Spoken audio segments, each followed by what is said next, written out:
the color. What if there was a typo? This is like my biggest fear, is having a typo. I can't spell sovereignty well. It's like so bad. You were. I just don't spell well. No, but I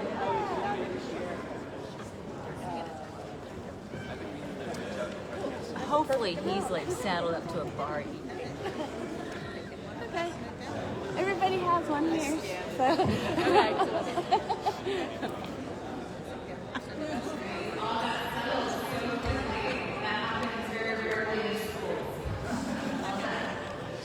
Welcome to our event this evening. I am Ryan. I get to be the Executive Director of the Wabanaki Alliance. We are proudly hosting tonight's forum with the Penobscot Nation. We are so thankful to be welcomed at Indian Island School tonight. You all have been incredible at helping us put this together and pull this off. So thank you to our tribal leaders, our community members, and our board at Wabanaki Alliance and our staff. And just we have this amazing coalition of volunteers and this network of allies and friends and supporters throughout the state. So welcome to my home, the Wabanaki Penobscot Nation. Lovely to have you here, and I hope you all enjoyed this discussion with these great candidates that took time out of their busy campaign schedules to come talk only about tribal issues. I think that's an historic and incredible thing, and we are so happy to welcome them here.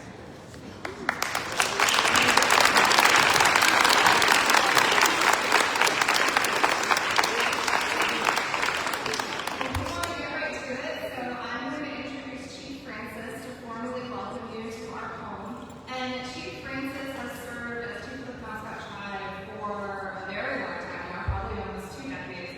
And he also serves as the president of the United Southern and Eastern Tribes. So we also have our finger on the pulse on the federal scene when it comes to tribal issues. And we're active in a lot of federal events and hearings and things of that nature. So I think we're all probably, painfully aware of our sovereignty struggles within the state of Maine, but there's also this layer at the federal level that is so very important. So this discussion tonight will highlight so much of our concerns about what a United States Senator can do for the people of the Wabanaki Confederacy. So I'll bring up Chief Francis. Lovely to see you all. Thank you so much for being here.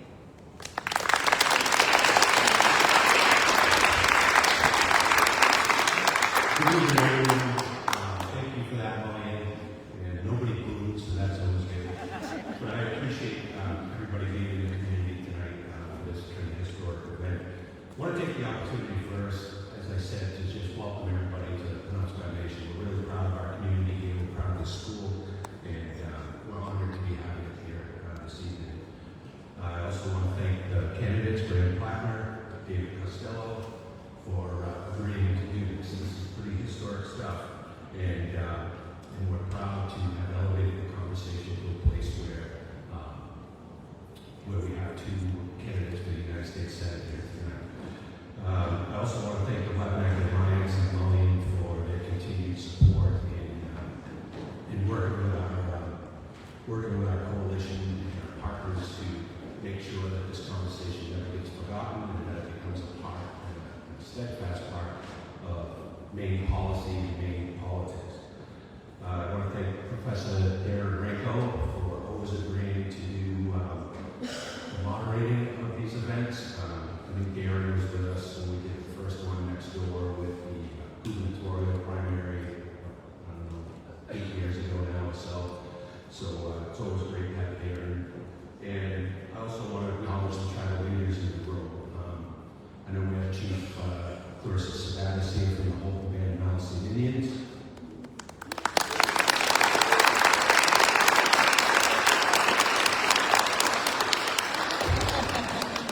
She also has members of her council here with her tonight.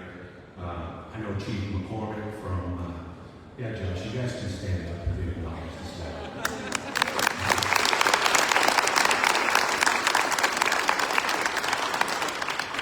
I know Chief McCormick from Mi'kmaq is on her way and should be here soon, so we'll have her here as well. I also want to acknowledge members of my own council, and if you could stand so I don't miss anybody and get in trouble.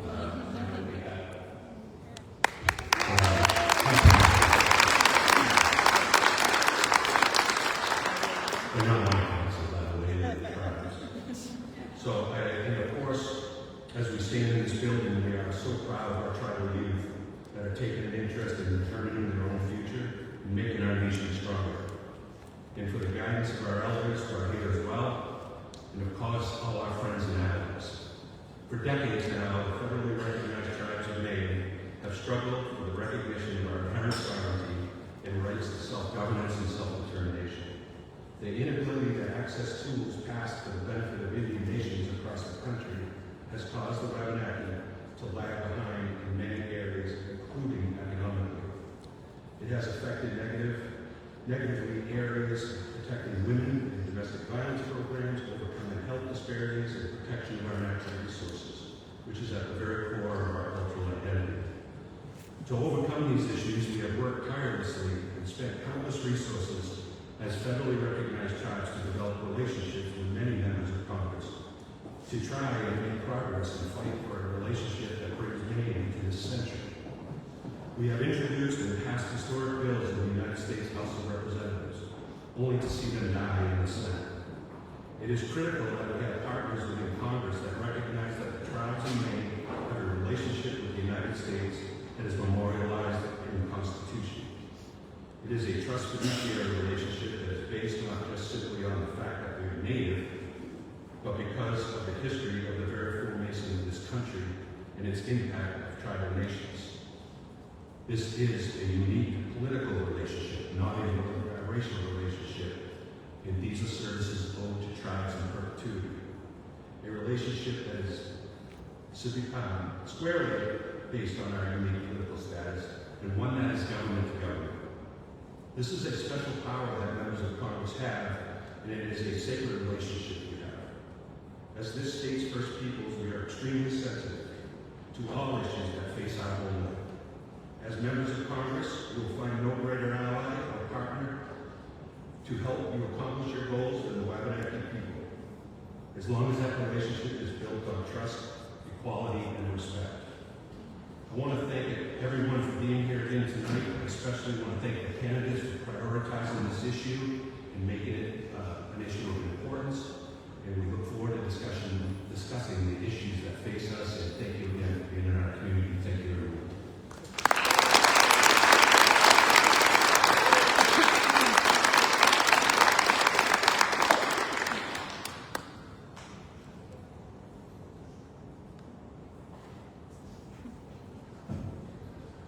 Good evening, everyone. My name is Derek Rago. I'll be moderating this evening. I'm a Penobscot Nation citizen and a professor at the University of Maine. I want to introduce the two candidates, have them come out. So, Graham Pladner, David Pascal, please come have a seat.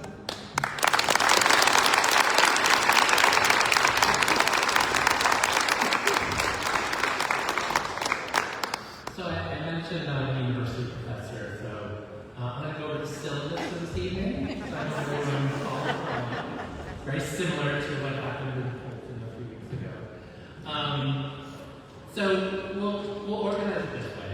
Each candidate will have about 3 minutes for an opening statement, and then we'll go into a round of open-ended questions that I've been modifying until about a minute ago. And then we'll go into exciting round 2, which is our lightning round. So that'll be fun. So kind of yes, no, maybe with a little bit of expectation, 30 seconds or so. And then round 3 we'll have questions from the audience, and then we'll hand it back over to Chief Francis for a closing. So everyone follow along. I didn't hand out so loud. I apologize. So opening statements. I'll hand it over to you, David, first. And they have to share the mic, by the way.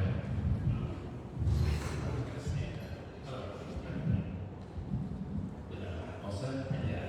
So obviously I'll say a lot, we'll talk a lot about tribal issues, but because I'm not as well known as Graham, I thought I'd say a bit more about myself, at least in the open. But I want to thank you all for coming out. I certainly want to thank the tribal leadership as well, and very much appreciate everyone helping out, all the just to give you a sense of who I am and why I'm running. I'm a former senior level state, local, and federal government official, and I'm running for the United States Senate because I want to help in ending the Trump administration's reckless assault on our democracy, environment, and economy, repair the considerable damage already done, and enact reforms to not only protect against future assaults, but to also ensure that all people of Maine are provided with the education, job skills, housing, healthcare, and other life-enriching resources to thrive. Some of you may recall, although I don't think many would recall, I know Graham knew one. I did this 2 years ago. And it wasn't because I disliked Senator King, although I very much disagreed with him on tribal sovereignty. Is that I thought Washington was broken, that our democracy was lacking, that our governing infrastructure was as outdated as many of our roads, ports, and bridges. Well, you can imagine what I think now. To say that Washington is broken today is a monumental understatement, right?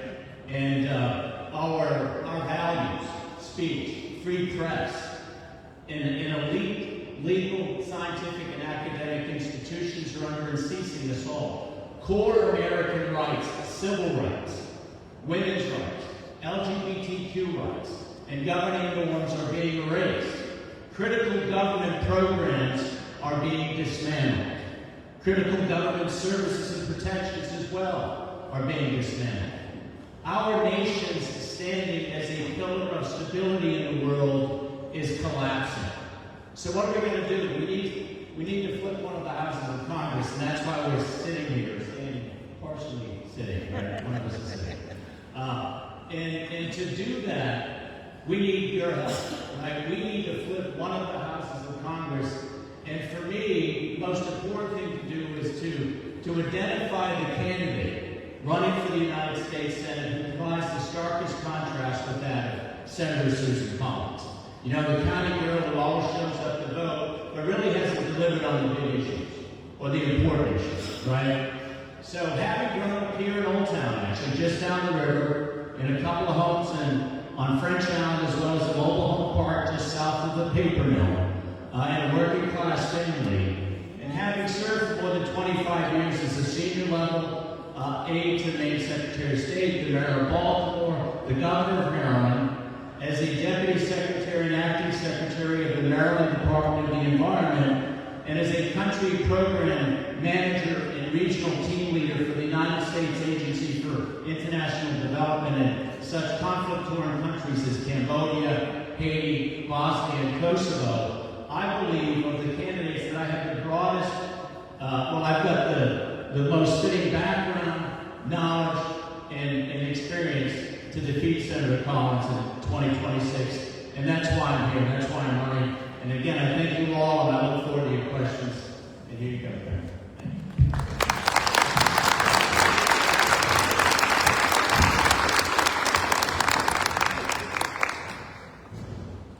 Thank you all very much for having us. Thank you very much to the Penobscot Nation for hosting us. It's a real pleasure to be here. Also, I just want to say, this is the best water situation we've had. We've had a couple of days, and they never give us enough water. And I find it uniquely interesting that Penobscot have given us enough water. I'm sure we can talk about water rights later on. I'm running for the United States Senate because I think we need to fundamentally do politics differently in this country. I think we have politics that has ceased being accessible to the average American. Has ceased being something that people look at and see as though they can be reflected in, that their values and their will are reflected in those who are supposed to represent them.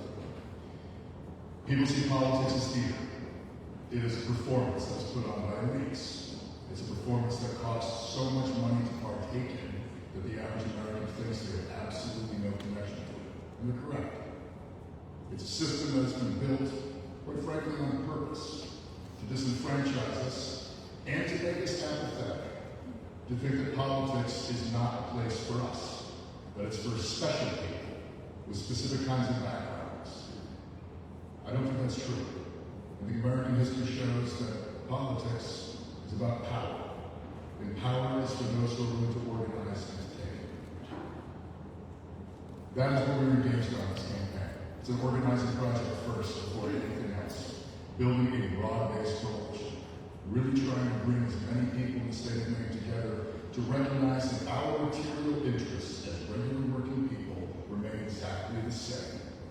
We all need roofs. We all need food. We all want safe communities, decent education. We all want access to the chance to live lives that are going to allow us to live to our full potential. That's all we're asking for. Nobody's asking for handouts. We are asking for a fighting chance. And we have a society that has been built specifically not to give us one. We're going to have to build power to take it.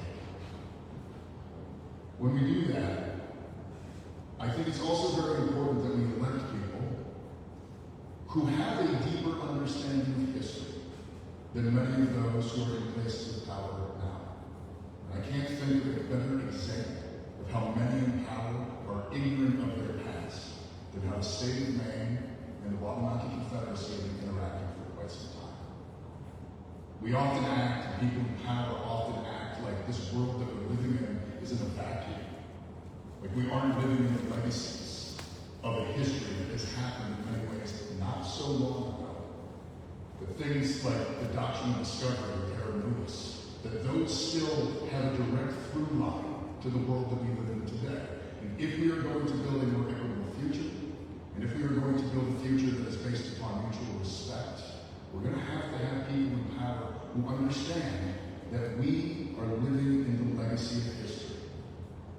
It's been very frustrating going through this experience, interacting with a lot of people in places of power who are entirely ignorant, either willingly or just out of sheer ignorance, of a past in the state of Maine that did not happen all that long ago. It's an absolute honor to be here. I know that the United States Senate, the relationship between the U.S. Senate and the tribes in Maine is a unique one, because it is one of representation, but it is also one of diplomacy. It is one of give and take, but it's also one in which we can provide resources from the federal level. It's not as simple as the standard relationship between an elected official and their constituents. And I'm very much looking forward to the conversation tonight. I'm very much looking forward to future conversations around these issues. And I just want to say it's an absolute honor to be here. Thank you.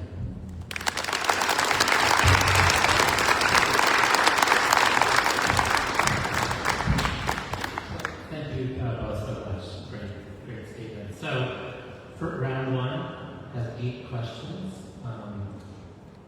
For some reason, they start kind of in a complicated space, but this is good. And if you need me to repeat anything, I will.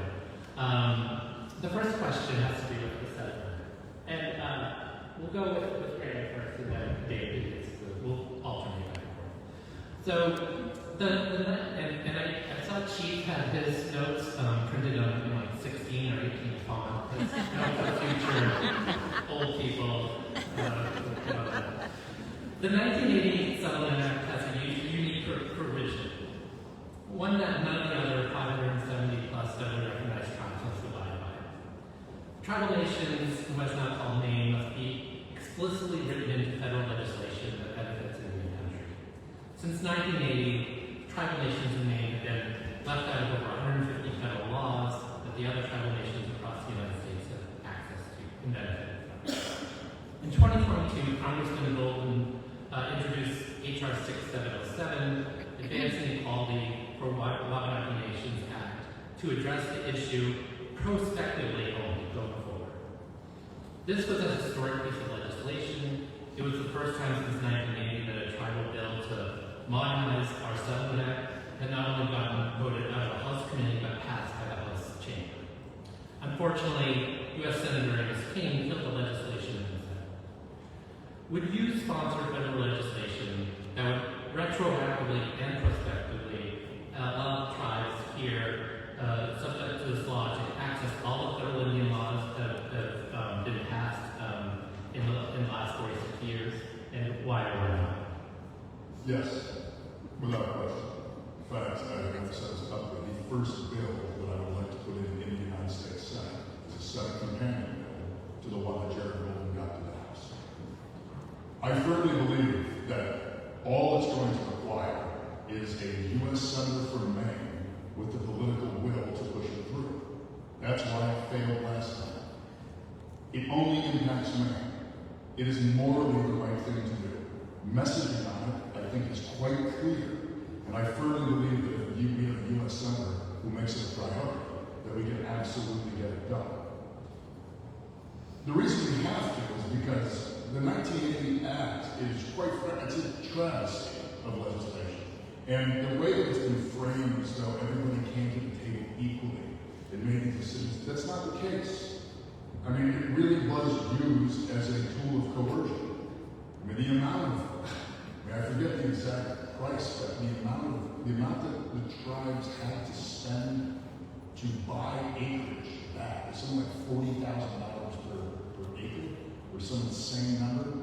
It was, in 19, it was a ridiculous number, and then years later, when the state was selling back land, or buying land from the feds, it was like for a pittance compared to that.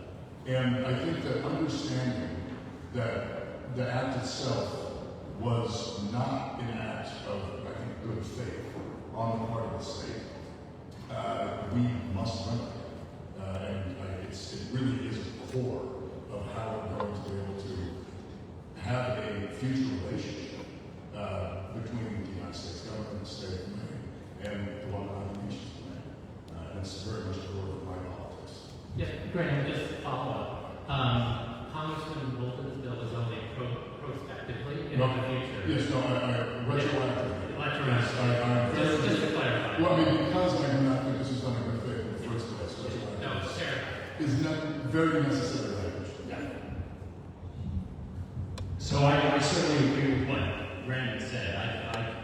I would add one sort of footnote, because I do think the challenge retroactively is going to be a significant challenge.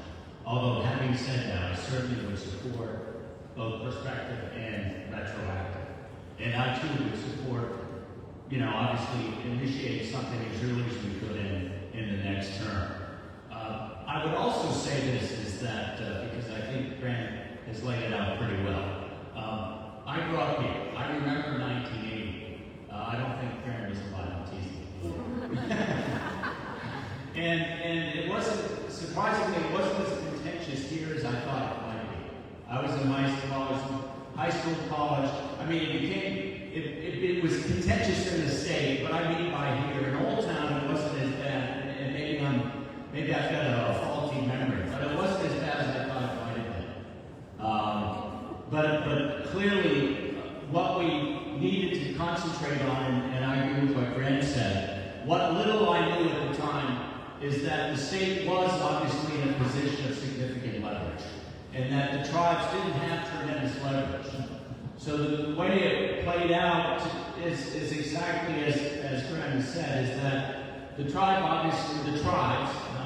just the Penobscots, obviously, the tribes suffered, and have suffered as a result for 46 years. It does seem to me, to the extent that I've read the recent studies, whether it's the Harvard study, there's plenty of evidence, there's been plenty of evidence for decades that it was not a good solution for Maine. It certainly wasn't good for the tribes. It wasn't even good for the state. Because of the detrimental impact on the tribes for these 46 years, 150 bills, or 150 opportunities to provide more resources, not only for the tribes, but self-determination and all of the development that comes with that. I remember one of the studies saying that, on balance, economic development across the country with tribes that had self-determination, self-governance, growth was about 61%. As I understand the tribes in Maine over that same period of time, growth, prosperity, development was only about 9%. So everything that's been said, I think you'll see Grandma and I probably agree on many things, but we certainly agree on this issue. And I do think it's an easy one, except for, as I said, the challenge of retroactive and what that means, because the federal government does owe the tribes of Maine. The state owes, the federal government owes the tribes of Maine to make good on what was thought to be a promise, or a promise of better days ahead back in 1980 that certainly haven't come to fruition. Yeah.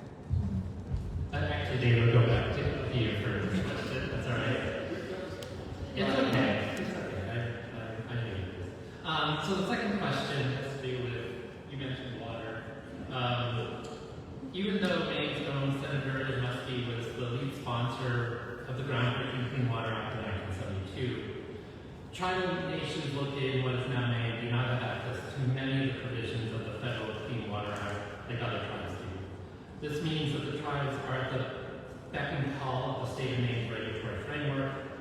There are numerous instances where this has not only been harmful for tribal nations but Mainers as well. Would you support legislation to recognize the regulatory authority of our tribes, to have our own water quality standards under the federal Clean Water Act? Why not? Absolutely yes. And as someone who grew up literally seeing the Penobscot River every day, whether it's because I lived on French Island or as I said further down the river in Great Works, is that it was such a beautiful river. And as I was a child growing up, I know, you couldn't help but notice how polluted it was. And it really wasn't until the early 70s when I remember the mill finally put in Old Town a water treatment facility in Great Works that things started to change. We used to throw snowballs at the foam balls, floating down the river. So it's appalling that so much has been done as it relates to water quality, and so much more that has to be done.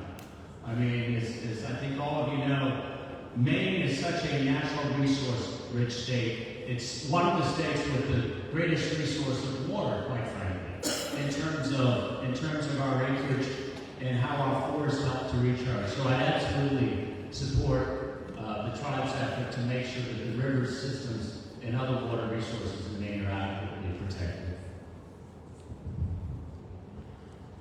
Also, yes. And I'll just expound on what David said because I have no disagreements. Water in Maine, water for all of us is such an important and key element of human existence. And the Wabanaki tribes in Maine have a very long legacy, long before we got here, of stewarding the land and water. I firmly believe that allowing or giving the power back to take care of those resources to people who've been doing it for a very long time, that is one of the best ways we can guarantee a much brighter future to protect the resources of the state. I think being able to extend that kind of power, because it is power, to the tribes of Maine, to make sure that they can surpass water quality standards that the state would have.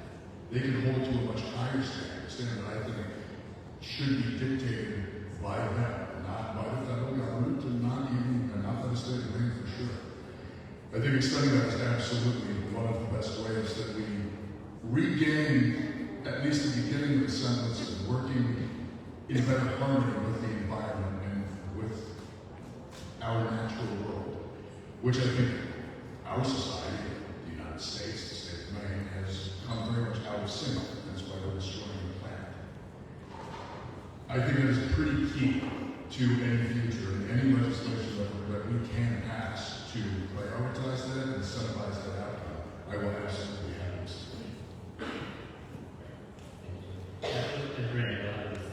First. Okay, all right. Question 3 is Senator Cory Booker of New Jersey submitted a federal Environmental Justice Act several times in the U.S. Senate. The goal of environmental justice legislation is to make agencies address in his bill, quote, disproportionate impact of environmental and human health hazards on communities of color, indigenous communities, and low-income communities, resulting from the agency's programs and policies. For example, here in Maine, Juniper Ridge landfill, just a little miles away, is a dumping ground for out-of-state waste from Massachusetts. There have been times in the past that there have been leaching into the Penobscot River, harming the river and the wildlife. The state keeps providing beneficial treatment to Massachusetts for Mainers, the DEP This is just one example of an issue of how environmental justice legislation could be leveraged for tribal communities. Senator Booker has also co-founded the Senate Environmental Justice Caucus. Would you join the caucus and co-sponsor federal legislation like the Environmental Justice Act, and why or why not? Yes, I would. As I mentioned earlier, we very much do live in the legacy of history. And if we are going to have a future that is just, we have to put the work in to right the injustices of the past, often the recent past, and even currently of the present. And I think that is exactly the kind of legislation that we need to move forward. We need to get more people in the places of political power that believe that on a deeper level, where that is a core to their politics. And I think that it is sadly right now the reality of the damage that is being done as the Trump administration just entirely rips apart everything related to protecting the environment. It's going to take a long time for us to fix it, but one of the tools that I think we absolutely have to fix it is to pass exactly that kind of legislation. And I would be happy to support it. And I certainly concur. I absolutely agree. I say a couple of things. I think it's awfully important. And quite frankly, I was shocked when I came back out of town and realized there was a big dump in Old Town, so close to the Penobscot River. I was away for years, but still shocked. I think it's important to remember, in terms of natural resources, we are, again, let me stress, one of the wealthiest states in the world, one of the wealthiest places in the world in terms of acreage, natural resources. Water, I hate to say it, is sort of the new oil, right? The value of clean water, the value of forestry, it's just amazing the kinds of benefits that accrue to natural resources. And as Graham said, it's in my core as well with the environmental concerns I have for the planet, very much so.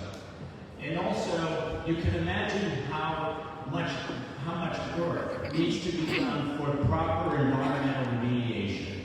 You know, when I was in Maryland, one of the last things I did was to put together a zero waste plan for the state. Maine needs, the nation needs a zero waste plan. 62% of the waste is roughly organic. You know, we should be composting the vast majority of that, recycling much of the rest. You can imagine all of the jobs that would go into appropriate solid waste management, or the effluent from improper waste treatment facilities, whether they're near your home in terms of the septic system, or obviously the large waste treatment facilities that the federal government needs to put all the money into. So there's so much to do on the environmental side, and I absolutely agree. I think the tribes may not only have made, of course, when we're talking about environmental justice, as Senator Booker understands, the legacy, we need to acknowledge all that we've done nationally and internationally, quite frankly, as it relates to the environment, because we've been shipped garbage and pollution overseas from the United States. So there's so much more to do. But getting back to the question, which is probably not that thing, is that I would absolutely support this legislation and much, much more to do a much better job of protecting our planet. And certainly, as Graham said, working as a partner with the tribes nationally on what needs to be done, whether it's because of mining in Nevada or concerns about waste and water resources in New England. I think we've got to take a look at this very holistically and be very supportive. Thank you. So just pay attention at home, 3 questions, 3 yes answers for each candidate. I mean, bingo card. I'm not sure how you guys play it. Hopefully not a drinking game, I know if anyone's watching. Sovereignty is the right to self-determine tribal nations' path to prosperity. One of those drivers is economic self-sufficiency, and gaming is one of those things. As you know, the tribes in Maine operate mobile sports betting, and potentially will also have iGaming, which may be challenged by out-of-state corporations with the people's veto to maintain their gaming monopoly. One federal law our tribes are exempted from because of the provision in the Settlement Act we mentioned earlier is the Indian Gaming Regulatory Act, or IGRA. IGRA limits but also creates a structure for tribal gaming and gaming compacts in states that allow other forms of gambling. Would you support legislation making Iger apply here in Maine? Why or not? Well, the answer is yes, but let me say, only because I think it's important for us that there's parity across the nation. And certainly, all tribes should benefit equally in terms of these kinds of efforts. But I would say this about gaming or gambling in particular. I'm very concerned about gambling. As I see it, it's a bit of a political dodge from politicians who don't have the guts to have the kind of tax system we need. It's a way, it's a way that many states have gotten around not wanting to raise taxes on the wealthy to pay for services that make sense or to pay for investments. So that what they've done is they established gambling or gaming, and this isn't obviously I don't want to hit on the tribe, but what they've done, they've established these programs to raise revenue for working class and middle class people, who otherwise, they don't have the guts, quite frankly, to raise taxes on the wealthy. So I would say this, I would support it because I certainly believe in parity, and I work within the systems we have, but I would work very hard because I think gambling itself, in terms of what it does to families and individuals, and as it continues to grow with sports betting and betting on whether or not we're going to bomb Iran today, it's getting out of hand. And it's been established in large part because politicians don't have the guts to raise taxes on those who should pay a lot more. And I know we're not going to get into taxes yet, but you can tell, and I know Graham supported this, just put something out of a significant wealth tax, for instance, to raise revenue, to make the kind of investment, to make sure that tribes across the nation are getting the resources they need from an economic development, a healthcare perspective, dealing with disparities across the board, environmental justice. All of that can be dealt with because we are the wealthiest piece of property on the planet, and we can afford to make sure that people are taken care of appropriately. I firmly believe that when we use the word sovereignty, we need to use it in good faith. And I very much believe that we at the federal level should not be dictating to the tribes in Maine. And I'll speak up front, I don't know the details of IRA. I very much take direction from the tribes in Maine, telling me what they need, what they feel is going to give them the most power and the most actual independence and sovereignty. I will say, I've just gotten to a point in my life where, despite whatever my own personal feelings are about gambling, anything that is going to allow tribes in the United States to elevate themselves economically after years and years of neglect, years and years of exploitation, and years of oppression, that is however they feel necessary, whatever they feel is necessary to do so, I am supportive. I do not think that at this point, I myself, or the United States, or the state of Maine, has the right to pull any kind of moral blame or lording something over because we don't like something. That is not up to us. We broke many laws. We broke many treaties. We broke many promises for a very, very long time. And at this point, I think to make up for that, we need to extend every ounce of sovereignty that we possibly can, and every ounce of trust. Because I do firmly believe that communities that are using this as a form of economic development, I trust those communities to do it in a way that is not going to be detrimental to themselves and their neighbors. I think that is something that people are trying to work at, and that is just a level of trust that I very much believe in. Thank you. I'm going to have an easier question. Sorry, I know it's been a big professory kind of questions. You guys have been very A's all around. To what extent have you visited the 5 tribal communities in Maine? And if you could reflect a little bit on your impression, sort of, how you connected with folks. And then part 2 of the question is really, and part of what you were just referencing, Graham, I think speaks to this. In your when you're elected senator, in your first 6 months, would you promise to visit each of our tribal nation governments and to work out some of the sort of framework that you're talking about? I mean, the answer to the second part is yes, very much so. Throughout the campaign, look, I'm from Eastern Maine, so I've been up to Sepauwett and Indian Township a couple times, because that's the part of Maine that I'm from. I know we've been trying to get up to visit the old men and see. I've been here. Well, I went to high school in Paris, so I was right out of high school. Building relationships with tribal leadership, I think, is key for anyone who's running for United States Senate seat who intends to act in good faith. I was shocked when Troy Jackson and I were up in Indian Township. We had a town hall just a couple months ago. And after the town hall, I was talking to a number of the people who had come. And an older gentleman came up to me and said that he had lived there his whole life, and that he was fairly sure that Troy and I were the third and fourth people running for statewide office that had come to visit that he had ever known about. He's in his 70s. That is unconscionable. I mean, the idea that we have people in places of elected leadership in this state who just couldn't take the time. Again, it's a long drive. It ain't that long of a drive. Everybody goes to visit the middle of Boston. The idea that you can't take time to go up to Pleasant Point, or you can't take time to go to Indian Township, I just find that to be utterly insane. And it was a moment on this campaign where I've had some moments on this campaign realizing just how little people in places of political power have actually been thinking about their relationship with the tribesmen for a very long time, how not seriously they take those relationships.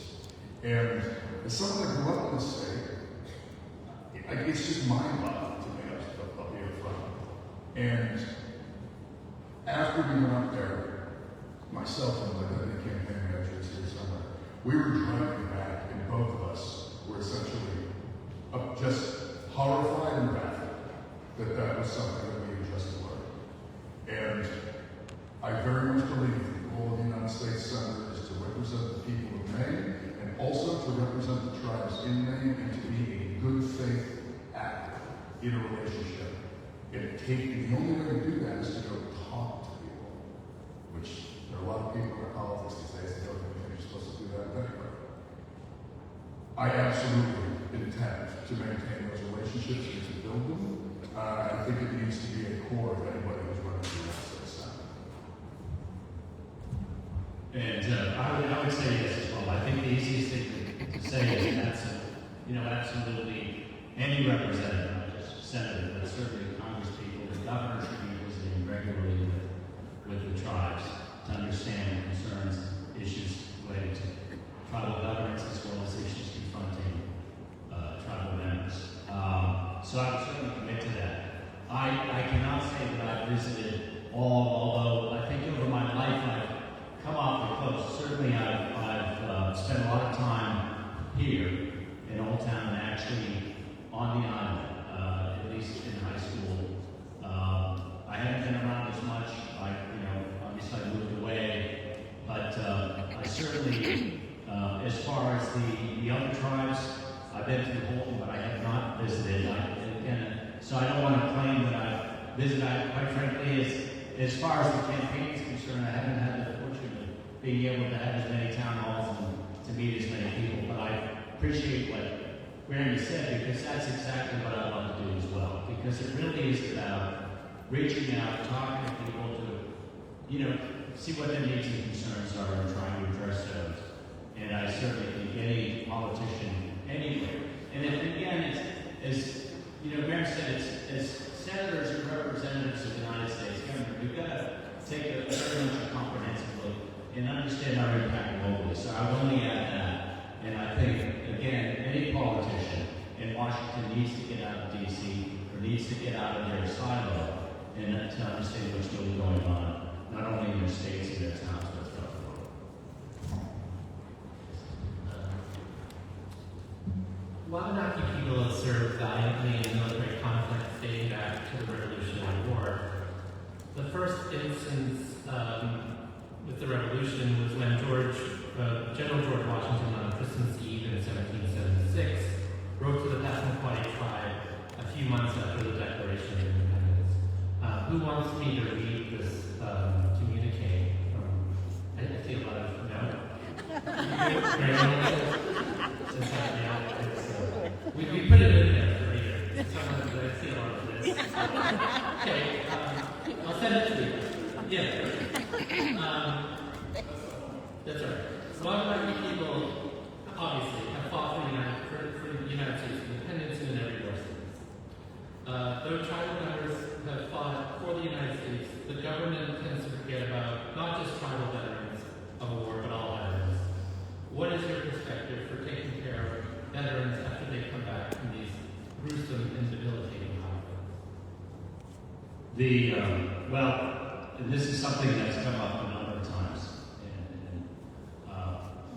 We haven't taken care of veterans sufficiently. We haven't taken care of any number of, within our society. I mean, we've certainly fallen from our responsibility considerably.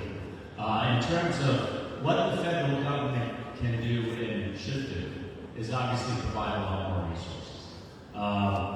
For across the board, not only for tribal veterans, but veterans writ large. I can say this, I think the medical system has improved. Benefits to some degree have improved, but we've got a long way to go. And we've got to acknowledge, our history obviously is one that is fraught with a legacy of terror in some instances, of how we've treated people, and certainly how we treated Native Americans. So you hear that George Washington might have saluted a Passamaquoddy tribe member, and then over the next 150 years or so, or more, the United States government slaughtered in many instances. You don't have to read very much article in the need to understand the legacy of what's happened in the United States. And again, it's global. There's obviously how we've treated people is. So all I would say is, without getting into specific veterans programs, it's all about money, right? It's all about money in this country. It's all about resources. If we're going to dedicate the rights to resources, we understand we run enough programs, right, in the Veterans Administration across the nation. We know which programs deliver the best results. We know which hospitals provide the best care. We know which kind of care provides the best treatment. We simply need to invest more. And we need to collect a lot more revenue to make sure we make the right kind of adjustments to programs and support services. And certainly as a senator, I would support doing that. First, before I start, I can't wait to read the communique. I also think it's really important to remember that the border of Maine is where it is because of the United States' alliance with the Passamaquoddy during the Revolution. That is why America stops where it does and Canada begins. It's a very important thing to know. So I'm a disabled combat veteran. I fought in Iraq and Afghanistan, the Marine Corps, and the Army. I served in the infantry, did 4 tours. If we spent the money that we spend on the stupid wars that create broken young people on taking care of the people that we have already broken from the previous stupid wars we started, then we would actually be living up to the promise of supporting the troops.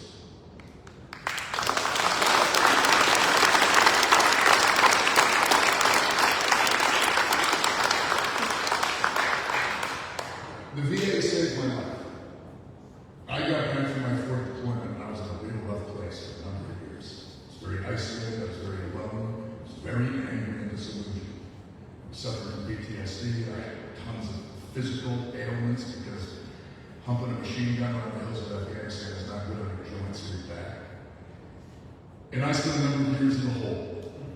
And it wasn't until I moved back to Maine in 2016 and got into the Maine VA system that it all turned around. Maine VA saved my life. It got me the treatment I needed, got me the support that I needed, and it gave me the resources to build a really nice life in the town that I grew up in. And And I've been able to build something I'm very proud of, a small oyster farm, a small diet business, and I got very engaged in my community. I got to do that because the VA gave me the support that I needed. Just today, I got a phone call from a buddy of mine I hadn't talked to him in a couple of years. He and I served direct together for Illusion of the Body. He's an actual war hero. But he got kicked out of the Marine Corps for doing drugs when he was 21. He never got a single shred of VA support. Spent years as a drug addict, homeless, and is still very much living with that kind of legacy now. He's still alive, thank God. He's got a lot of friends in mine. The amount of veterans who are not receiving the benefits that they earn is staggering. As I go around the state, especially in very, very rural areas, I meet people who served in Vietnam who get no veterans benefits. And it's not because they don't deserve them, it's not because they didn't earn them, it's because they don't know how the process works, and we've made it complicated.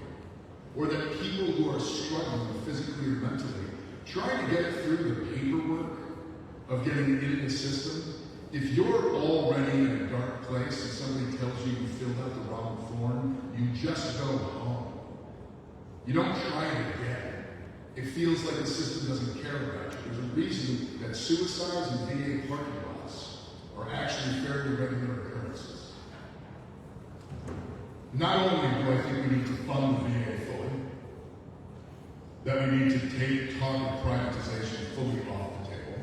The VA works really well when we pay for it. The only time it starts to fall apart is when Republicans cut its budget. It works like clockwork. Not only do we have to do that, I very much want to engage in a project where we appropriate funds to the VA to send an army of social workers out into this country to find every single veteran that isn't getting the benefits they deserve and then walk them through the process and get it forward. The fact that we don't do it, the fact that we make it hard, that we make it difficult, we do that on purpose in many ways because it restricts the amount of people who actually get the benefits that they deserve. And I've seen this firsthand. I've seen friends of mine give up because they tried, and every single time they were told the paperwork was wrong. What they needed was someone to sit them down and do it for them, help them. We don't have that. And I very much believe that that is a necessity. On top of not creating new generations of young Americans with dealing with the traumas of war, because we continue to act the way that we do on the international stage. And that's going to require new moral powers. We can talk about that another time. I'm just the real boss is behind me. Who knows what's going on? Last question in round one, kind of. Politically and legally, we understand tribal sovereignty to be a broad catch-all term with many policy components. What elements of tribal sovereignty do you want to be more educated about and why? And Draymar is the factor, so that's a bonus. Go ahead. So that's one for me. I mean, in many ways, I am extremely interested in what I think is a diplomatic relationship between the United States government and tribal leadership. I mean, the Wabanaki Confederacy has a legacy of diplomacy that goes back long before we showed up. And it is something that I think if we're going to act in good faith, I want to know more about what that relationship should actually look like. Between what in many ways I think are actually separate nations. We also here in the state of Maine, when you often talk about tribal sovereignty like it's like this catch-all, I want to hear from the leadership of all of the tribes of Maine materially what this really looks like. What is it? What are the policy outcomes? What are the material realities? What are the power structures that we need to build or unbuild to bring about that outcome? I don't think it is on us to dictate. I think it is very much on us to listen, very much on us to take direction. Because, as I mentioned earlier, I fundamentally believe that we did not act in good faith for a very, very long time. And it is time that we start doing that. The only way to do it truly is to listen, is to take time to sit down and understand what is actually needed. The only way to do that is to develop and maintain close relationships between people in places of power at the federal level and in the state level. And that is that's very much a project that I'd like to engage in. So. Well, it sounds like a good project to me. I would need to learn a great deal. I would need to learn a great deal about what how the relationships are progressing today, to what extent there are relationships, what kind of frictions exist. I don't know. I don't know enough. And also you could put me in the same class with Graham in terms of whatever tutoring we need in terms of specific programs. I generally know, as I've said, that the global concerns of most tribes throughout the United States, whether it's the economic disparities, the environmental justice issues, the ongoing racism and discrimination, all of those kinds of things that I think politicians in Washington need to hear about regularly. And certainly there's a lot of work to be done. So I know generally there's an awful lot of work to be done, but I'll keep it short and just use Graham as one who gives better answers in many instances, and just agree that it's about listening, it's about building trust, and I would certainly commit to that kind of relationship building, and otherwise I'll stop there. As we wrap up round one, I'm going to ask Carmela from the Wabanaki Youth Policy Group to ask this final question in round one.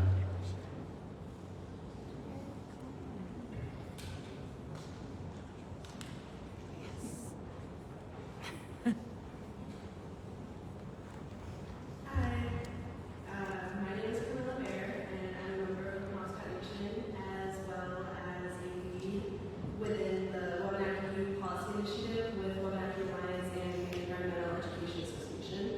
Currently, there's a bill on the governor's desk called LD 307, an act regarding energy, utilities, and technology, which would place a temporary ban on the construction of AI data centers in Maine that use more than 20 megawatts of power. Sorry for that. My question to you is, how do you protect the communities in Maine, especially tribal communities such as Hunter Point, where there's already been discussion about proposals for the construction of AI data centers in the neighboring community? How do you protect communities that are vulnerable to that kind of environmental harm? The first thing we need to do is obviously pass tribal sovereignty and to give the authority to the tribal nations that they desired for decades, right? And obviously, I think that's the most important thing. As far as the moratorium on any projects, I mean, the legislature just passed a moratorium, at least on data centers. I think it's important as we go forward, because if we're looking at resources, energy is an important resource, as I'm sure you're well aware, and renewable energy and clean electrons are hopefully our future, right?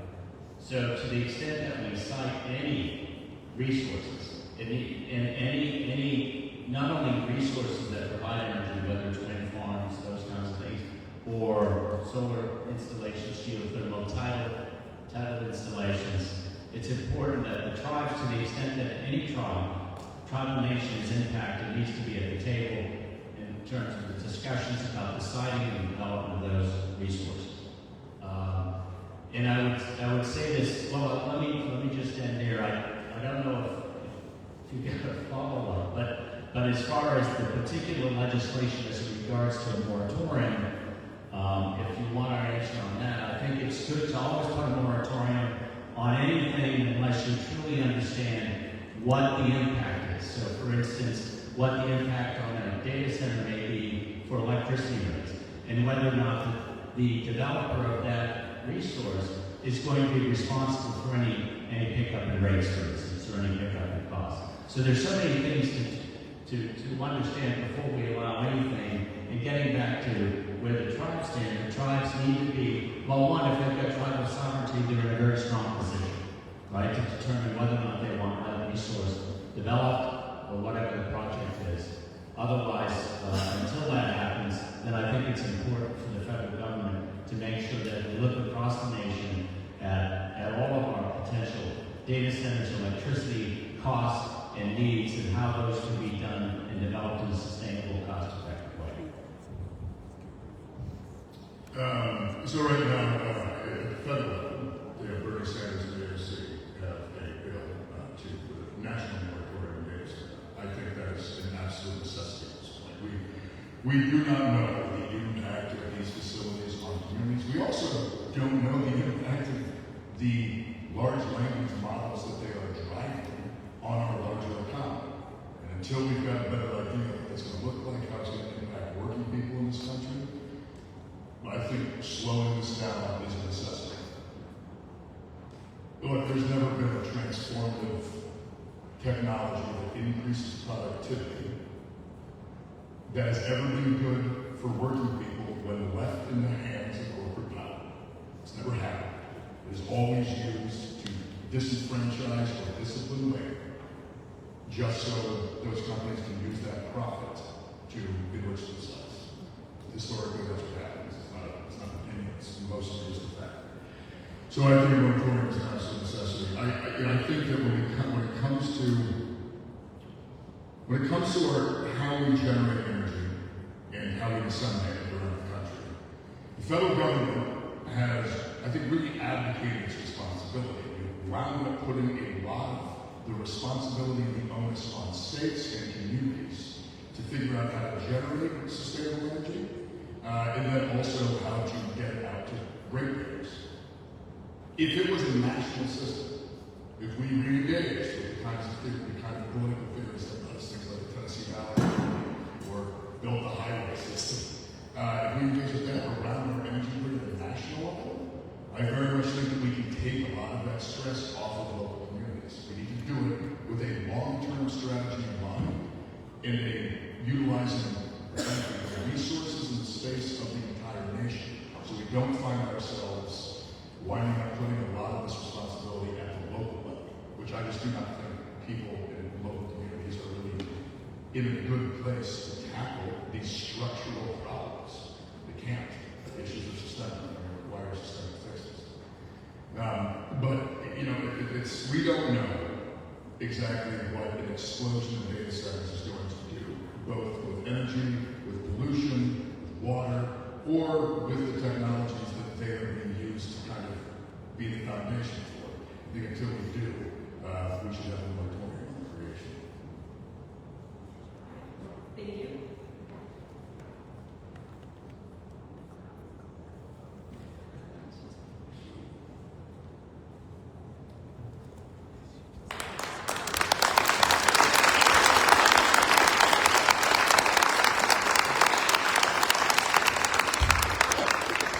Are you sure you don't want to do the lightning round?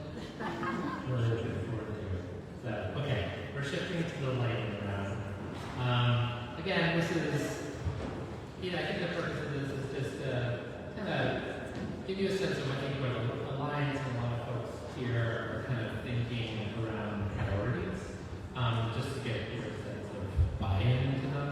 Unlike when we had 9 candidates, you get like 30 seconds to help answer the question. So here we go. And this is, only one of these involves me having a long explanation. So I know you guys all know. So, first question. As Senator, will you submit on behalf of the tribes a federal version of sovereignty legislation that has been before the legislature in the state of Maine passed the last 3 sessions? Yes. No, I feel like I explained that. Yeah. I'd say absolutely say it. All right, it's going to go on faster. This will be plenty of time for questions. Would you hire qualified tribal citizens to hold a high-level position on your staff in Washington, D.C.? I would certainly like to do that, yes.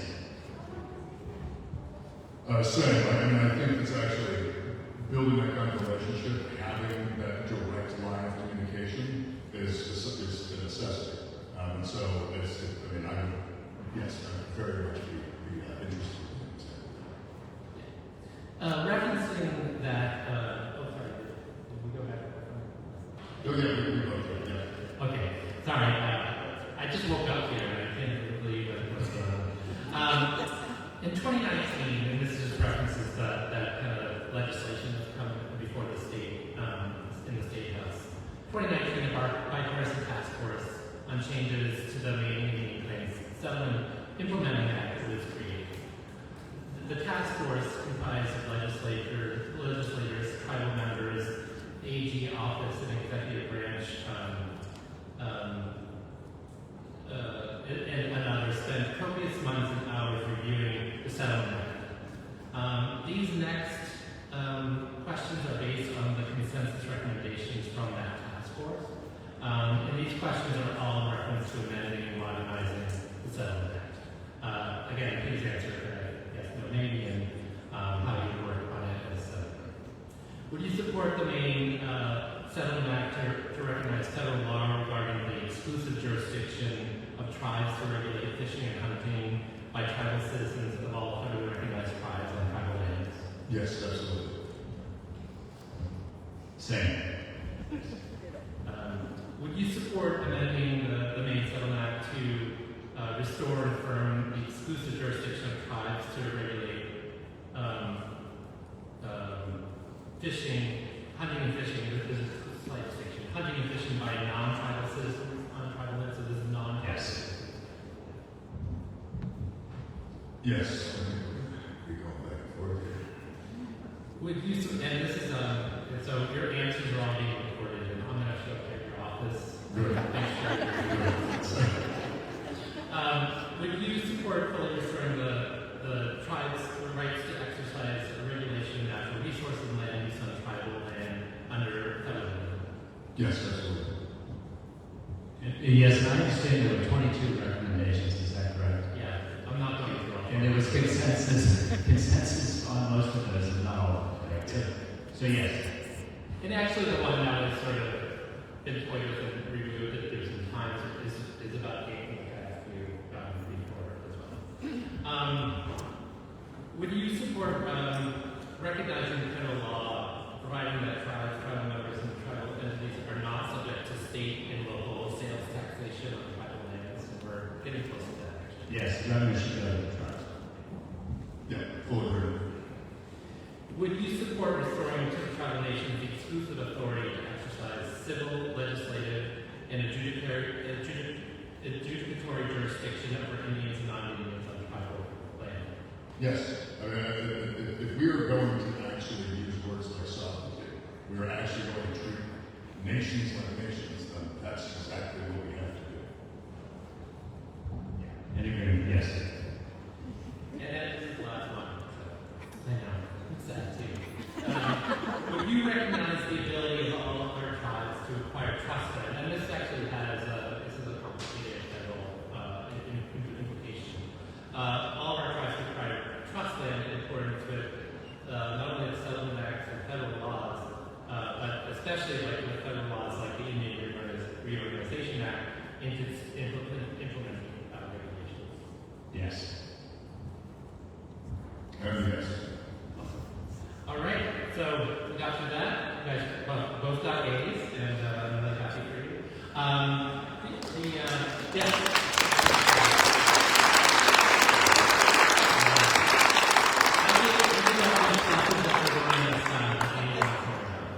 Okay, so this is where we shift to audience questions. I think Molly will help sort of moderate it. We have a microphone up front. The first question will be to the Boys and Girls Club. So again, as you're picking up, we're really involved in getting our youth activated into politics. So I think that's what's happening.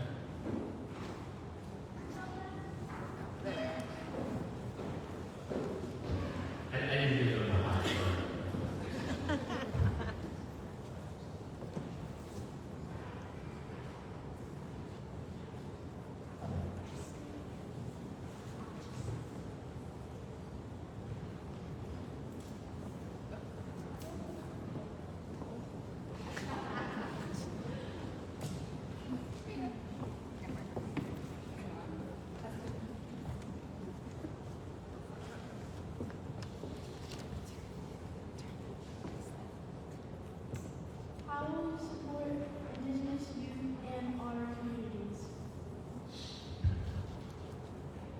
with money.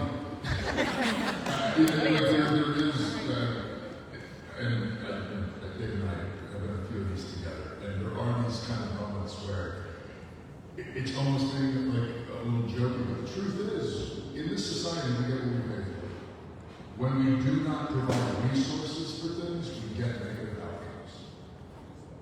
When we prioritize communities, when we prioritize people, and that is when we put money into programs to help them, that almost always has a positive benefit. And when we don't, it almost always has a negative. And I very much believe that by working closely with tribal leadership, figuring out what the kind of where resources have historically not gone and where they should go, and then using federal power to allocate those resources. That is simply the single best tool that the United States has ever had. Yeah, the only thing I would add, because I agree, it really is about resources. But also, we've done enough over the decades, and not only in our nation, but in other nations, to understand how resources are best delivered most effectively, right? We've got a lot of data, a lot of science, a lot of observations on many, many programs, and it really is whenever we fall short, for the most part, is because we're not applying enough resources, but also we're not paying enough attention to evaluate the efficacy of specific programs and projects and those kinds of things. So we can do a lot better in that regard. And I'm not quite sure I heard your question as much as I heard Graham's answer, but I think it was about how we can improve on programs. Is that correct? Oh, help. Well, there you go. See, I missed it. Yeah, children and communities. Well, obviously, to the extent that we as a nation should be investing, it's investing in our children, right? So if there's anything politically, tends to be political will for, it's about investing in children. And obviously we can do more of that, but at least there's a built-in bias within us to help kids. I think more than, quite frankly, others, right? Yeah. You guys have any follow-ups? I know up in Holton, you rushed the kids right off. I don't know if you that. I just want to know if you guys have anything else. What will you do to help protect our culture and language? Culture and language? Yeah. Well, it's again providing the right kind of support for legislation, at least at the federal level. If you're granted, if not granted, recognized, it's about recognizing sovereignty. It's not about granting sovereignty. It's about recognition. Then it falls on the tribes to obviously determine what kind of support for cultural activities, what kind of provision of historical curricula for the students, the young people. But certainly at the federal level, I think it would be incumbent upon any representative in Washington for Maine to support what the tribes believe is the most important thing that can be done for young tribal members. I don't think I have anything to add to that. I think, well, actually, I want to add that when it comes to things like culture and language, we, the United States, owe a debt because we worked very hard for a long time to embrace that culture and those languages. That is a debt that we as a nation owe, and we need to provide the resources to make up for that debt. And I think that's something that needs to be done at the federal level and at the state level, but very much at the federal level. Any guys?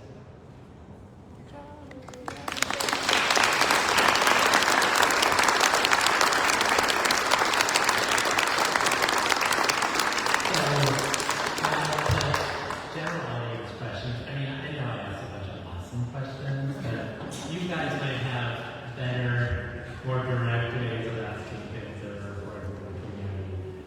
Just either signal walk up to the front, or William, I think you could probably play a little Phil Donahue with that. That's a person reference. So yeah, raise your hand and come forward.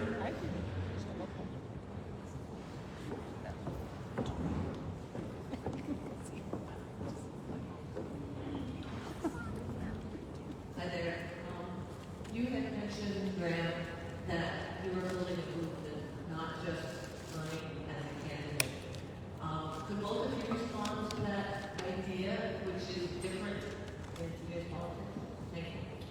Yeah, I just very much believe that the only way that working people can actually build power to get their interests fully recognized and supported is by building that power themselves. I do not believe that anyone in positions of power, certainly in the system that we have today, they're not going to be the ones to get us into a better future. Because in many ways, they're the ones who have been elevated by and have benefited from the system that got us here. To me, history just shows that the best times, or the moments where we've had the best wins for working people, for working communities in American history, it always comes from movement building and organization. Building power from the ground up. Building broad-based coalitions between labor unions, between civil rights groups, between community organizations, individuals, political groups. That is the only way we're going to build the power necessary to build politics that's going to represent the will and the values and the material needs of working people in this country. I, just on a very core level, do not think that simply engaging in transactional politics, engaging in the performative theater that is politics today, that is not going to be remotely enough to build the power necessary to get us things like Medicare for all, to get us things like universal child care, to allow back work hours and executive. All of this is going to require a vast, broad base of people. Also, historically, fascism is only successfully resisted by broad-based working class movements. That's it. That's just how it works. That and fighting a world war, which, I don't think we really want to do that. So it's I think just recognizing that if we are being serious about fighting back against fascism, I think that right now the Trump administration absolutely can be described as fascist. We need to take some lessons from history that building movements, empowering people, creating essentially decentralized power structures that aren't necessarily controlled by any one group or one person, but put the power down at the base level. I mean, that is democracy, small d democracy, which I think we need to be building both in our campaigns, but then structurally with the reforms that, frankly, David is very good articulate. So at that point, I'll actually turn over. Well, what I would add to what Graham said, because I think philosophically we're agreeing, and I would say it's important for us to focus on the kind of structures that we create and whether or not what we've done is going to get where we need to be, right? So we certainly Graham and I support universal health care, Medicare, universal child care, universal paid family and medical leave. We want to raise more revenue from those who need to pay a lot more in taxes, those kinds of things. Those are policy reforms. But before we can get there, we've got to really take a look at the structures of our government and to rally and mobilize support to make change. So for instance, what I mean by that, when Graham talks about small d democracy, little d democracy, right? The easy stuff, and I think we're in agreement on much of this, not all of it, is we want to end gerrymandering, we want to take money out of politics, we want public financing. If you want to look at the root cause for many of our problems, it's money. It's money in politics, right? And that's a real challenge.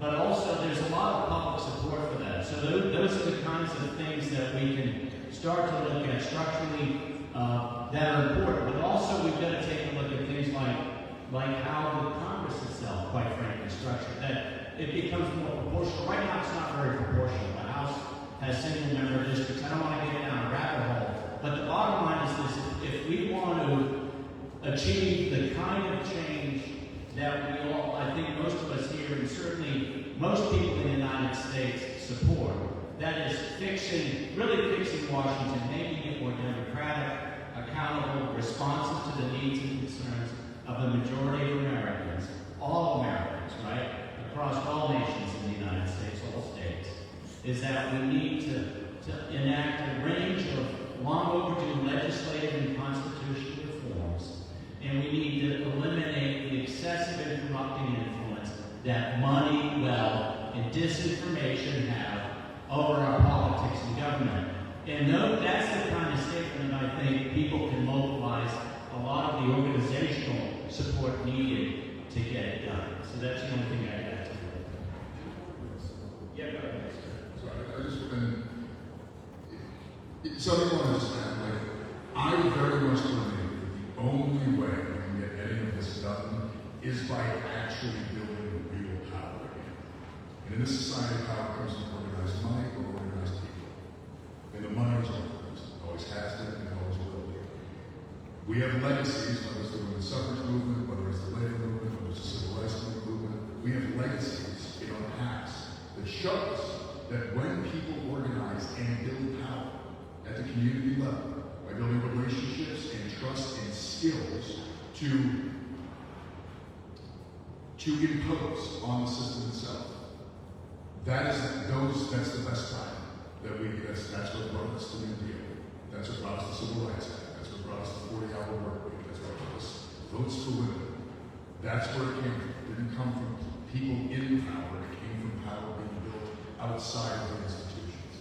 And I think when I talk about a movement, that's what we're talking about. We're talking about actually pushing the power down and giving people the tools and the skills to build those necessary relationships. Because I think without that, the rest of it's just words.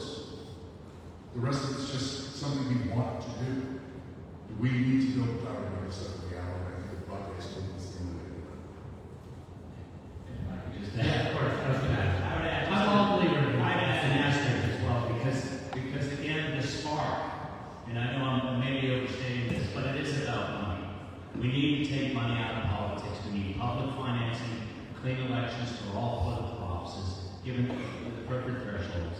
And we need to we can also lower the cost by having media that is better regulated and free.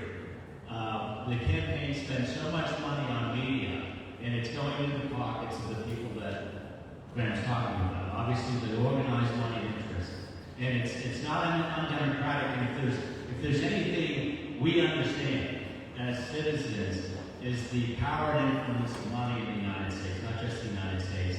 And if we want to focus on one thing to rally public support and to rally around and organize and mobilize power and support for, it's taking money out of politics.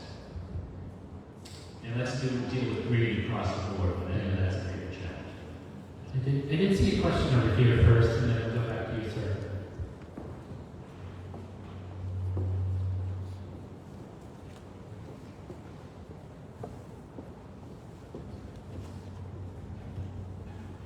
Hi, my name is Ariana, and I'm a student at the University of Maine, and I'm also covering this event for the campus newspaper, so thank you for being here.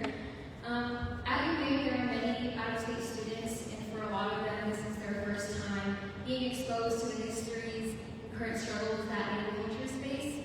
And you both talk about engaging the community and extending the power back to the Wabanaki people specifically. But I'm also curious to hear what efforts you both think can be done to also extend that power to engage college students on tribal issues that are happening now.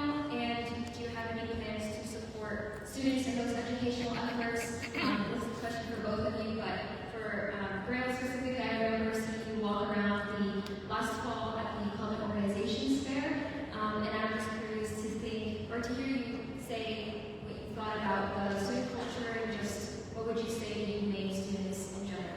Thank you. So, a couple of things. I think you hit upon something that I think is extremely important. We haven't touched upon it today, at least, and that is education. In terms of the United States, part of the reason we've got a problem today in Washington is because of the failure of our education system across the country. We certainly need more civics education, we need more history education. We certainly need to acknowledge what we've done as a nation, not whitewash our history as is occurring now. We need solid civics and history lessons from an early age across the board, not just college students. And certainly within that, it needs to be the curriculum about what this land was like 13 to 15,000 years ago, and what's happened to it, how it's been populated, what's happened to the people of the land, and those kinds of things, because we don't have that. And getting closer to where we are today, I mean, the civics lessons in school are obviously we're not dealing with the appropriate kind of civic license or sufficient civic license about the social studies, about government, about how important democracy is, those kinds of things. So I would say a big push in terms of federal support, because again, speaking in terms of what the federal government does, the federal government should be putting a lot more into public education, whether it's for colleges, community schools, or folks who can't afford, students who can't afford, and across the board, paying teachers a lot more. And I think the question about the university, I attended Maine a long time ago, although I left not too long, but long enough.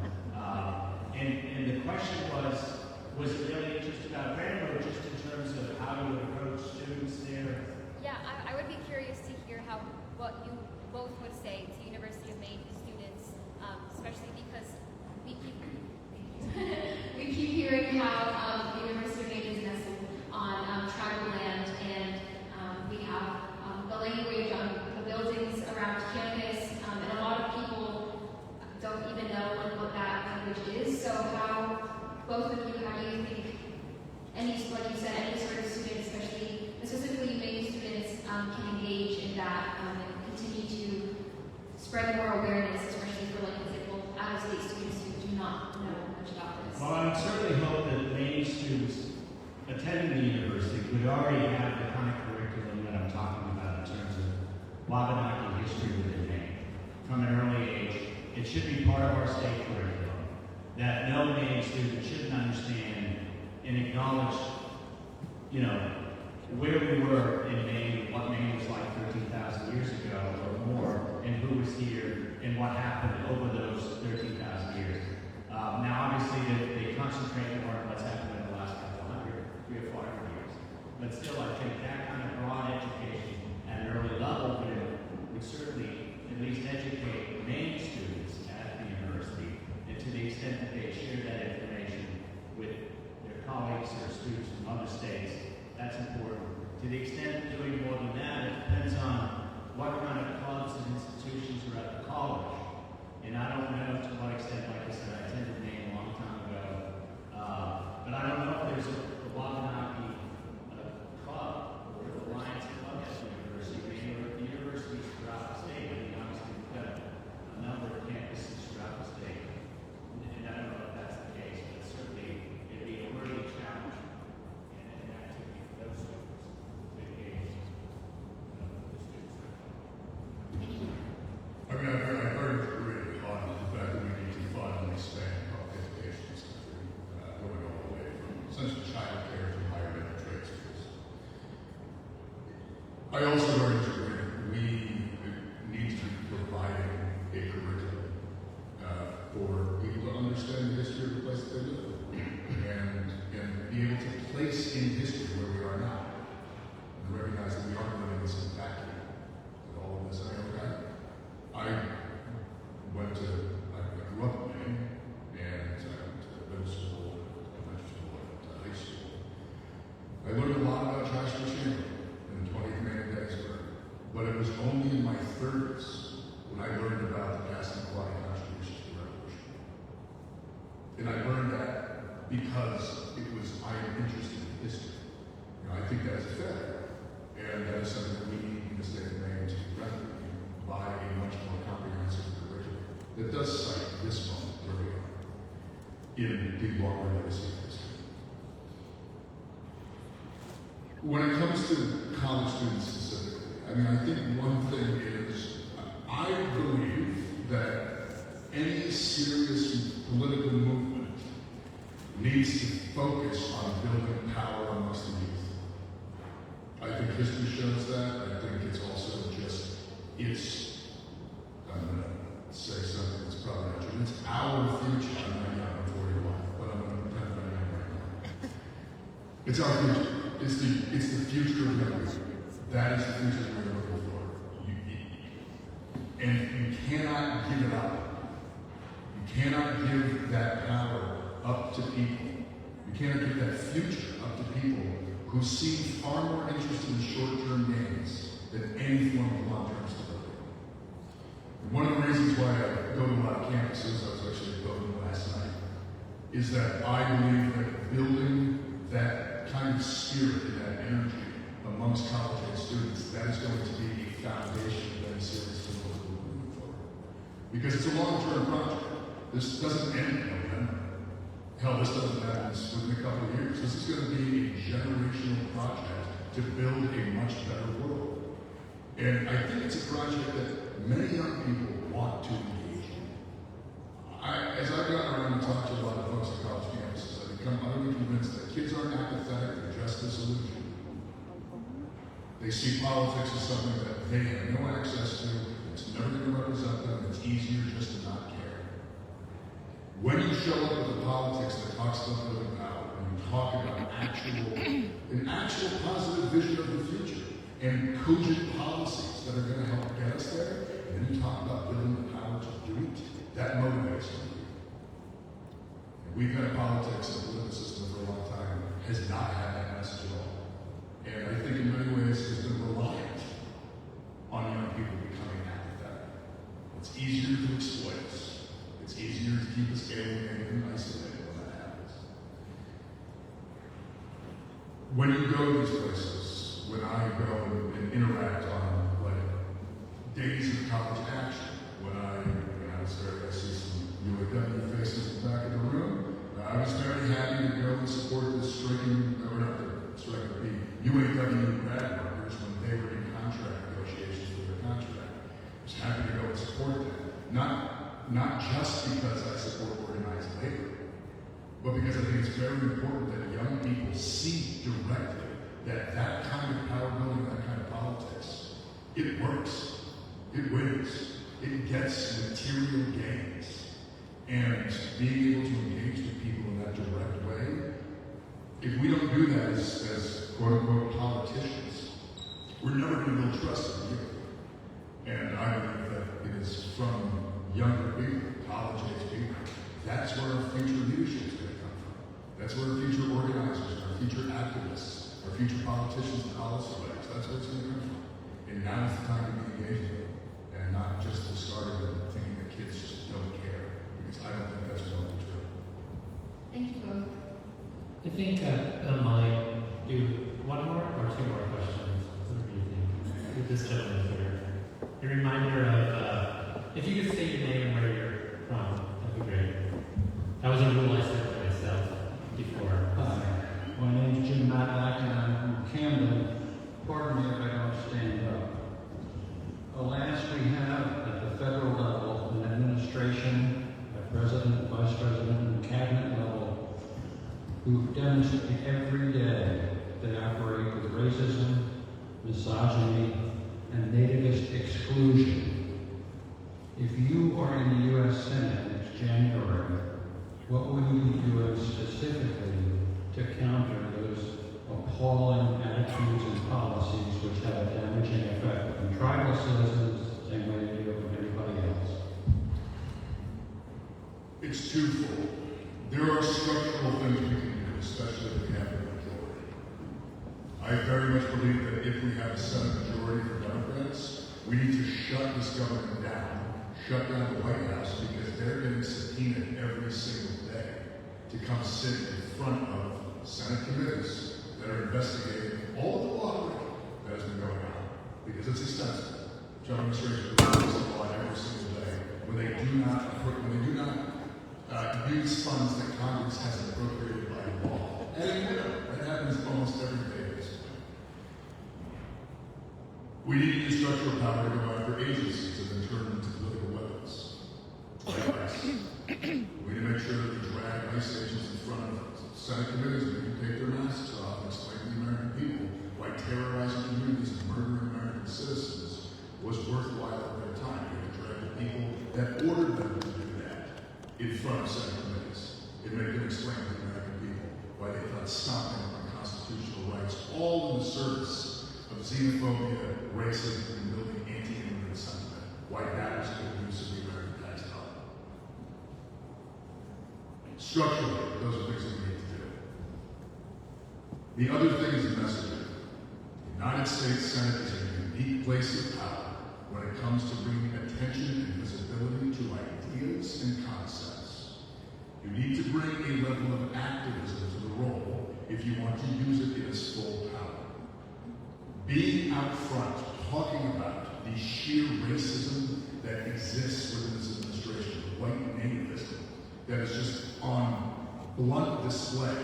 The fact that we've got DHS Twitter pages sharing literally just white supremacist propaganda. This is stuff that needs to be talked about openly. It needs to be confronted, and it needs to be confronted by people who have the power to bring visibility to that confrontation. You might be able to tell from my opinion, from my stance right here, that's exactly what I want to do.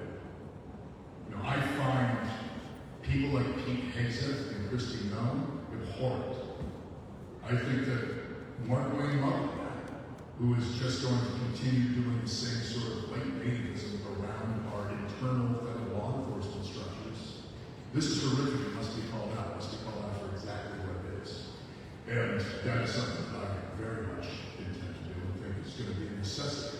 Because we need to hold people to account, but we also need to make sure that we don't move on with the conversation. That we discuss exactly why this is happening and exactly what the underlying poisons in our culture that have pushed this stuff to the forefront. We need to be tackling that as well. It's an opportunity to discuss things like white supremacy. It's an opportunity to discuss things like nativism and xenophobia. Structural issues we have in this country, and we need to take that opportunity. And it's only going to happen if we set people up who want to have that discussion very thoroughly.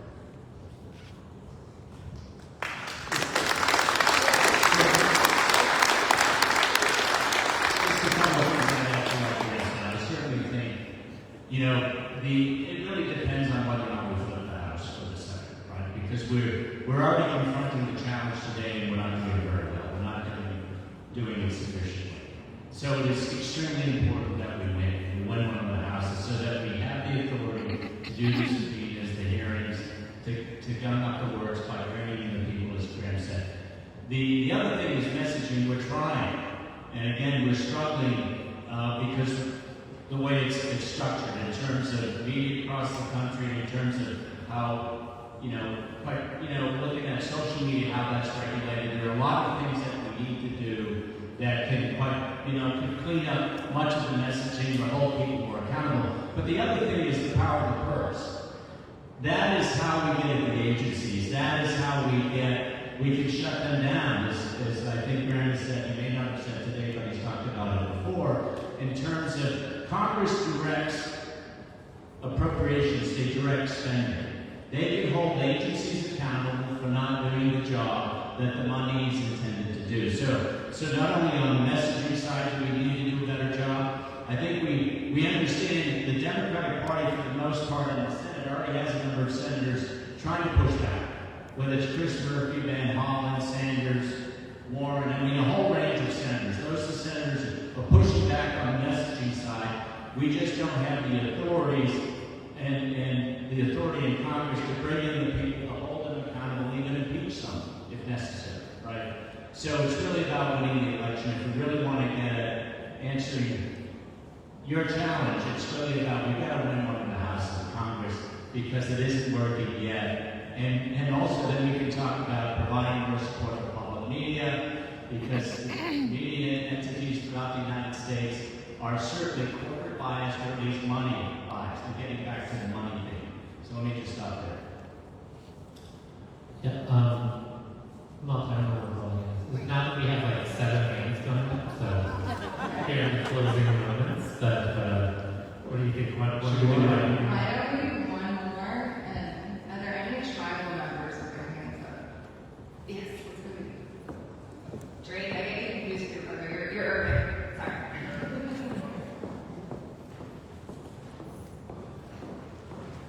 It's going to make you walk all the way back. Okay. I've never really been involved in the political scene or educated on it, so that's why I'm here today. I'm seeking education. So my question to you is, how do current federal policies impact the ability of Native American tribes to exercise their sovereignty, particularly in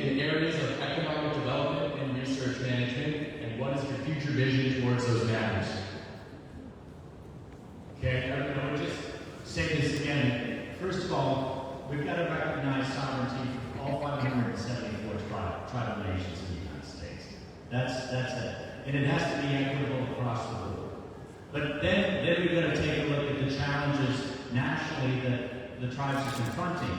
And we've talked about those a bit, whether it's environmental justice issue, whether or not it's discrimination and how we deal with discrimination. There's considerable racism in the United States as well as elsewhere. If it's the disparities in economic development assistance, if it's the disparities in healthcare, we're not providing sufficient healthcare. Both Graham and I support Medicare for all, comprehensive Medicare for all, and that would be for all residents of the land here in the United States, right? So it's those kinds of things, and again, it always gets back to resources. Not only do we need to put the right resources in place, we need to make sure that we're engaged in the best practices that are evidence-based. We know what we need to do. We need to just fully fund it, and certainly we need to do it in a way that's fair across the board, across all communities in the United States, all nations, tribal nations as well, and we've got a long way to go. I'll be honest, I don't actually have a lot to add to that. But I think at its core, it comes down to the fact that the only way that we are going to provide that kind of either support or just to recognize the sovereignty necessary is to understand that we, the United States government, we are engaged in diplomacy with sovereign peoples, sovereign nations. That is kind of the core of how we want to look at this. And if we don't, I do fear that we run the risk of continuing down a path that we've been on for quite some time, which is one of more direction. We should not be dictated. I fundamentally believe that tribal nations across the United States, now the United States, very much just have the ability to decide what is best for them. And I think we have a duty to make up for the fact that we have used exploitation and oppression and abuse for a long time in the service of expanding the power of the United States, much to the detriment of the peoples and nations that were here before we showed. In some ways, it's almost a philosophical question. I would say almost more so than a policy. And because for a long time, there are people in places of power who simply don't engage with this as an idea. I mean, they very much think that it is this kind of, where we are now is just this kind of magical moment we all just popped into. Like we just dropped here out of nowhere. That we don't live in a very clear outcome of history. And to get past that, we're going to have to have people in power who understand that on a fundamental level. And then also other things that it's Thank you both for answering all these questions. It's amazing.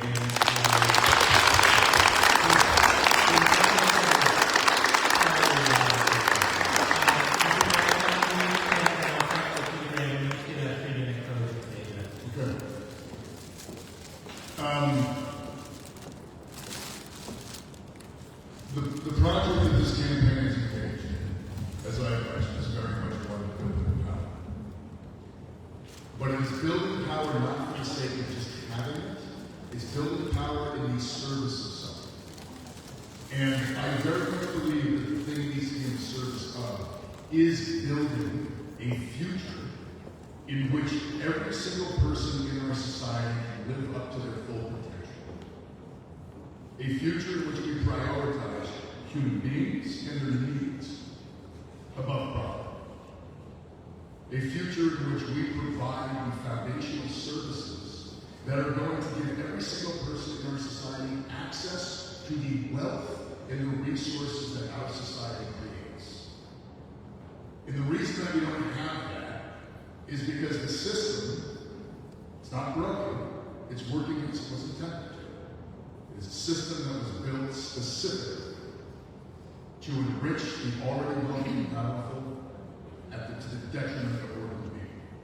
It's a system that uses regular people's energy, their labor, and their wealth sucking it out of our pockets, out of our days, out of our time, to make sure that people who have enough get more.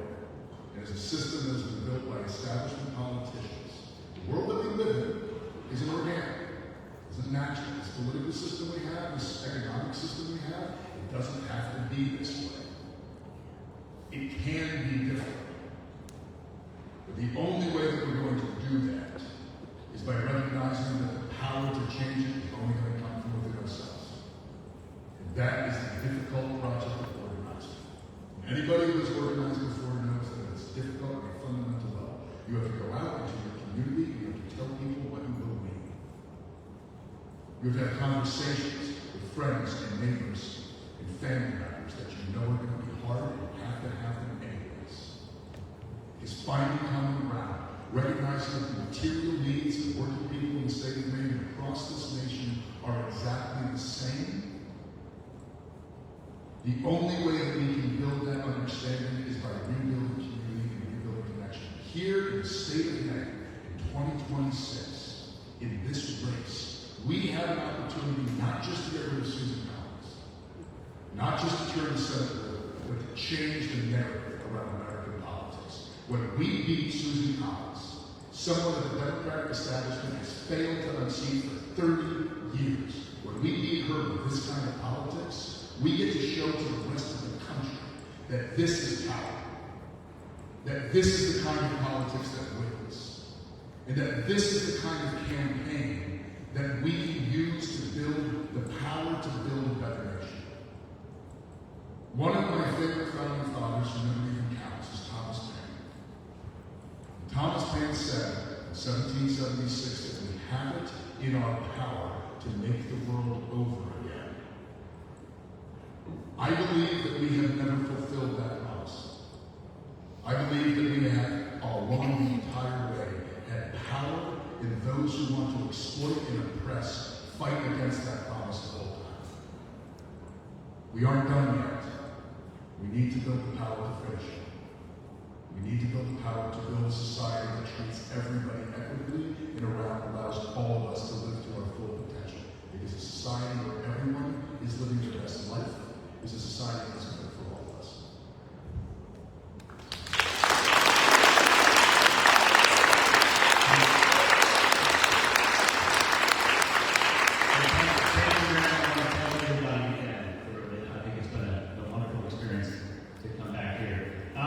One thing I would say, if there's one lodestone that I have, if there's one document that encapsulates much of what we need to do when we haven't done it, because it's not just the United States and our failures, which are many. We need to acknowledge all of those, but it's global. It's the Universal Declaration of Human Rights of 1948. It is the one document that we need to rally around, that we could rally around significantly, and I would encourage all young people to take a look at it, because no country, even in Northern Europe, where they're well ahead of us in so many ways, has addressed all of the concerns and needs and desires of that document that was put together after World War II. What I would say is this, and Grant's right, I think the real challenge for us is we've got to flip one of the houses of Congress. And we're running for the United States Senate because Susan Collins hasn't delivered. Even though she's shown up, she really hasn't delivered. She's failed on many of the bigger issues. The biggest bill I would want to repeal is the big, beautiful ugly bill, right? That was recently. If we want to rescind stuff, start there. Rescind all of those tax cuts as well from the Bush administrations, and we can start to have the kind of resources to address the needs of the nation, the people in this country, but also to put together programs that help other people in other countries, because that redounds well on us morally, but it's the right thing to do economically. So much of what we need to do makes sense economically. Much of what we talk about in terms of specific programs would do well economically for the tribes, but was in Maine, but throughout the nation, but certainly all communities in the United States and globally. What I would say is, the way, getting back to Susan Collins, the way from my perspective, we beat Susan Collins again, gets back to, I believe experience matters. I believe the lived experiences I've had growing up in a working class household here in Old Town, raised by a 28 to early 30-year-old widow with 4 kids and 2 Franco-American grandparents whose mill closed shortly after my father died, a shoe mill, right across the river. Where I got my political teeth was on picket lines, right here in Old Town and also in Bangor. So I know what it is from a lived experience to grow up and to have to hustle. I started work at an early age, right? To hustle to pay bills, to accrue debt, not only at the University of Maine, but at George Washington University in London School of Economics. A lot of debt. Took time, but I appreciate it. And it's a kind of experience, lived experience, that I think many people can relate to, particularly people who don't support the politics of what we're talking about, the Democratic Party, and getting those kinds of things done. So I think that kind of an experience, as well as living without health insurance and health care for significant periods of time in my life. Again, those are the kind of lived experiences I would take with me to Washington. The other thing is I think it's work experience, right? As I've said, I've had a lot of senior level government jobs, whether it's dealing with environmental challenges or countries in crisis. I've seen, and I'm sure Graham would say the same, I've seen war crimes. I've witnessed war crimes, the results of war crimes, crimes against humanity, and acts of genocide overseas. And I've been involved in efforts to try to rectify, to remediate, to help rebuild communities, to build peace. I would bring that kind of experience to the United States Senate, which I think is sorely missing as well. Right now, we've got a lot of unqualified senators. We've got football coaches. We've got car salespeople. I mean, I don't know if any of you sell cars. But anyway, the point is I think experience does matter. It's important because it provides the kind of knowledge and understanding of how government works so that we can make the adjustments. And I believe my broad range of experience, both in the United States and abroad, provides me with that kind of experience that we redound well not only from Maine, but from elsewhere. And I would just say this. Take a look if you want more details and more information. Check out costelloforsenate.com because I don't have the kind of resources to get my message out otherwise. And I appreciate you all coming. I want to thank everybody, as I said, and all of you. Thank you.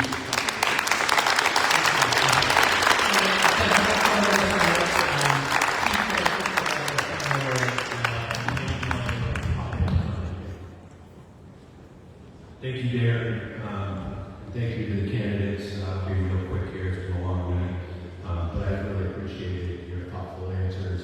But most of all, just showing up. That's 90% of the battle, and we really appreciate you being here. These Senate seats are extremely important to tribes. And they're extremely important in a lot of ways in terms of taking power back. It's not just your Senate seat, it's the federal judges that make decisions for our issues. It's cabinet members that determine what funding goes out, the when, and all of those things. So thank you for putting yourselves out there and wanting to represent Maine in this area.